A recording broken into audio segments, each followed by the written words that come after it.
purging the armed forces of anyone who wasn't deemed sufficiently loyal to the president, regardless of their loyalty to the country. Donald Trump, a man who, by the way, evaded the draft 5 times. 5 times he had the opportunity to serve during the war in Vietnam, and 5 times he came up with bogus reasons why he should not have to go, to include getting doctors to lie about having a bone spur. Senator Duckworth is one of those thousands of veterans who have come out against Donald Trump as commander-in-chief. And so far, she's been right about the ways he's abused his office, both big and small. From politicizing what is supposed to be a non-political body. Our military is one of those last institutions in America that maintains the respect and the admiration of the American people. The people who serve in our military choose to serve in order to defend the Constitution, to protect the United States of America. They did not join up in the military to go and patrol the streets of the city and do policing functions and to intimidate fellow Americans from living their lives. Really a misuse of our military. Our military needs to remain outside of politics.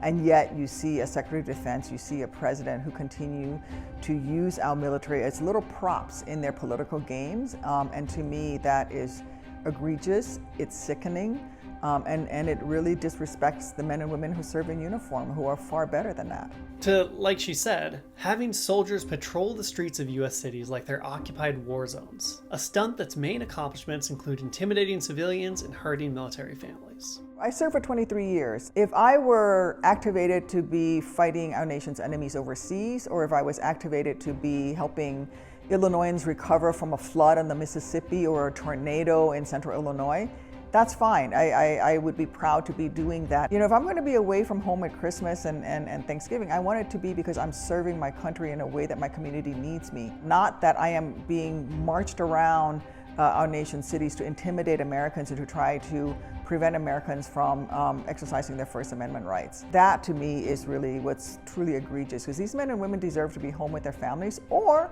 if they're going to be deployed, doing their actual jobs, not being used as toy soldiers, as props in political games. So how can people observe Veterans Day without feeling like they're bowing before an increasingly authoritarian government? According to Senator Duckworth, it's to use the very thing service members signed up to protect, your rights.